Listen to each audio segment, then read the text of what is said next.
Tehran যুক্তরাষ্ট্র ও ইসরায়েলের যৌথ বিমান হামলার পর ইরানের সর্বোচ্চ জাতীয় নিরাপত্তা পরিষদ SNSC অপ্রতিরোধ্য জবাব দেওয়ার প্রতিশ্রুতি দিয়েছে। পরিষদ জানিয়েছে, ওয়াশিংটনের সঙ্গে আলোচনা চলাকালে আবারও এই হামলা চালানো হয়েছে। এক বিবৃতিতে SNSC বলেছে, শত্রুপক্ষ ভুলভাবে ধারণা করছে যে এ ধরনের কাপুরুষোচিত পদক্ষেপের মাধ্যমে ইরানি জনগণ তাদের তুচ্ছ দাবির কাছে আত্মসমর্পণ করবে। পরিষদের দাবি, ইরানের সশস্ত্র বাহিনী ইতিমধ্যেই পাল্টা ব্যবস্থা নেওয়া শুরু করেছে এবং পরিস্থিতি সম্পর্কে জনগণকে নিয়মিত অবহিত করা হবে। এদিকে ইরানের বিরুদ্ধে সর্বাত্মক যুদ্ধ ঘোষণা করেছেন যুক্তরাষ্ট্রের প্রেসিডেন্ট ডোনাল্ড ট্রাম্প। হামলা শুরু হওয়ার ঘণ্টাখানেকের মধ্যে নতুন ঘোষণা দেন ট্রাম্প। তিনি ইরানের জনগণকে রাস্তায় নেমে আসতে ও দেশটির ক্ষমতা দখলের জন্য আহ্বান জানান। ট্রাম্প শনিবার এক ব্রিফিংয়ে বলেন, ইরানের জনগণের উচিত রাস্তায় নেমে আসা এবং তাদের সরকারের পতন ঘটিয়ে শাসন ব্যবস্থা দখলে নেওয়া।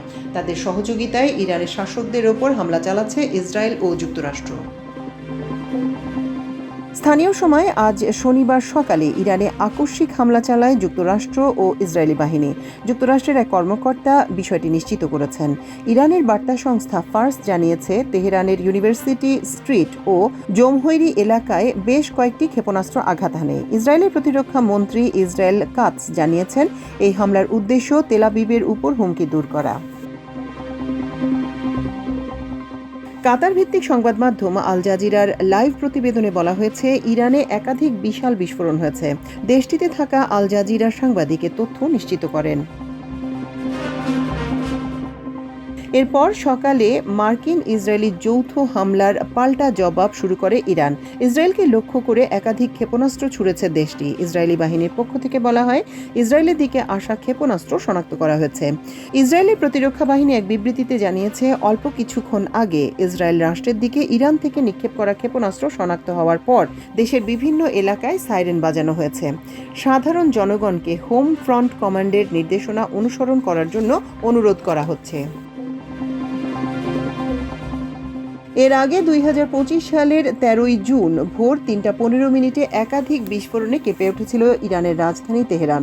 200টিরও বেশি ইসরায়েলি যুদ্ধবিমান ইরান জুড়ে 100টিরও বেশি পারমাণবিক ও সামরিক স্থাপনা এবং আবাসিক এলাকাগুলোতে হামলা করে। গুরুত্বপূর্ণ পারমাণবিক বিজ্ঞানী এবং সামরিক কমান্ডারদের হত্যা করার পর দুই দেশের মধ্যে 12 দিনের তীব্র সংঘাত শুরু হয়। তখন ওই হামলার জবাবে ইরানও ইতিহাসের বৃহত্তম এবং সবচেয়ে তীব্র ব্যালিস্টিক ক্ষেপণাস্ত্র হামলা চালিয়ে হুমকির জবাব দেয়। স্বল্প সময়ের মধ্যে প্রতিদিন শত শত মিসাইল ছোড়ে, যার মধ্যে 500টিরও বেশি ছিল ব্যালিস্টিক ক্ষেপণাস্ত্র। পাল্টা হামলা ঠেকাতে ইসরায়েল নাস্তানাবুদ হয়ে পড়লে তখন ওই যুদ্ধে যোগ দেয় ইসরায়েলের বন্ধু যুক্তরাষ্ট্র।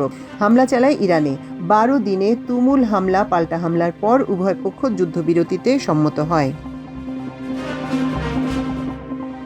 মাল্টিমিডিয়া ডেস্ক, আমার দেশ।